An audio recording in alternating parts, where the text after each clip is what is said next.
गरीब का पत्थर का घर। विंध्याचल पर्वतों के पास कुछ गांव थे। उस गांव में किशन नाम का व्यक्ति को घर नहीं था। सरकारी आवास योजना के लिए एमएलए और प्रेसिडेंट इनके पास कई चक्कर लगाया, लेकिन उस गांव का प्रेसिडेंट उसे लाख रुपए रिश्वत मांग रहा था। इसके लिए किशन को कुछ समझ में नहीं आ रहा था कि वो अब क्या करे, क्योंकि वो घर का किराया भी नहीं भर सकता था। इसीलिए वो वहां पहाड़ी को घर जैसे छिलकर काटकर वहीं अपने बीवी बच्चों के साथ रहने लगा। अब कुछ गरीब लोग किशन को देखकर वो लोग भी वैसे ही घर के जैसे बनाकर वहां रहने लगे।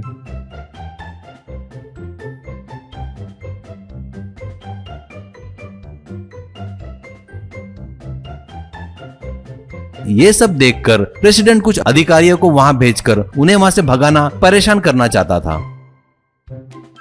ऐसे ही एक दिन उसके पास एक अधिकारी आता है। उससे किशन, सर, हमें जो घर मिलने चाहिए वो हमें मिले नहीं। हमें बहुत परेशानी है, तभी तो यहाँ आकर रह रहे हैं और हमारी आर्थिक परिस्थिति भी अच्छी नहीं है। आप जैसे बड़े आदमी आकर हमारे साथ ऐसा व्यवहार कर रहे हो, ये बरोबर नहीं है सर। ऐसा कहता है ऑफिसर। देखो भाई, उस प्रेसिडेंट को आप ही लोगों ने अधिकारी बनाया है वोट डालकर, और हमारी ड्यूटी है उनकी बात सुनना। इसलिए उस प्रेसिडेंट का क्या है तुम लोग देख लो। आप लोग कुछ भी बोलेंगे और हम जाकर प्रेसिडेंट को बोल नहीं सकते, और अगर हम उनकी बात नहीं सुने तो वो चुप नहीं बैठेंगे। बोलकर वहां से चला गया।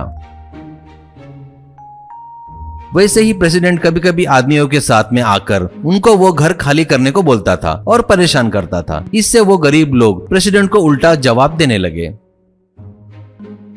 ऐसे ही एक दिन फिर से वो प्रेसिडेंट किशन जहाँ रहता था वहां आया और अपने आदमियों से, प्रेसिडेंट, अरे ये पत्थरों के घर, आजू बाजू ये हरियाली, बच्चों को खेलने के लिए इतनी जगह, ये सब देखो। गरीब का पत्थर का घर।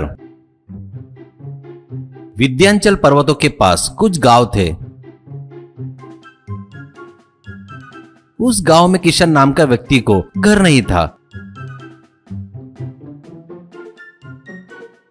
सरकारी आवास योजना के लिए एमएलए और प्रेसिडेंट इनके पास कई चक्कर लगाया, लेकिन उस गांव का प्रेसिडेंट उसे लाख रुपए रिश्वत मांग रहा था। इसके लिए किशन को कुछ समझ में नहीं आ रहा था कि वो अब क्या करे, क्योंकि वो घर का किराया भी नहीं भर सकता था। इसीलिए वो वहां पहाड़ी को घर जैसे छिलकर काटकर वहीं अपने बीवी बच्चों के साथ रहने लगा। अब कुछ गरीब लोग किशन को देखकर वो लोग भी वैसे ही घर के जैसे बनाकर वहां रहने लगे।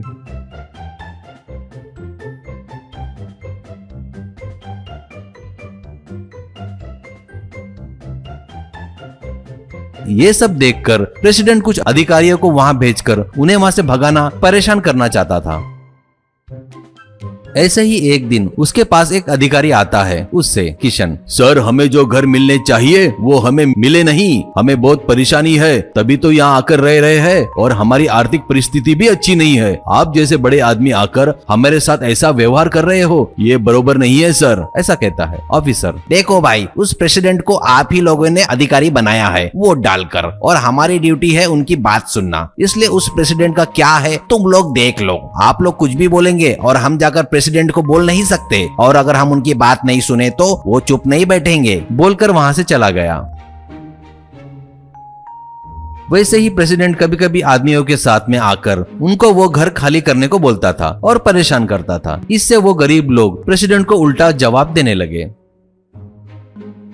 ऐसे ही एक दिन फिर से वो प्रेसिडेंट किशन जहाँ रहता था वहां आया और अपने आदमियों से, प्रेसिडेंट, अरे ये पत्थरों के घर, आजू बाजू ये हरियाली, बच्चों को खेलने के लिए इतनी जगह, ये सब देखो। पक्षी अपना घोंसला भी बना रहे हैं, कितना सुंदर लग रहा है ना। ये सब देखने के बाद मुझे लग रहा है मैं कविता कहूँ, ऐसा लग रहा है मुझे। उसका आदमी, भैया आप कितना अच्छा बोल रहे हो, तो मुझे लग रहा है कि इन घरों का कुछ खैर नहीं, आप कुछ न कुछ जरूर प्लान बनाए होंगे, है ना।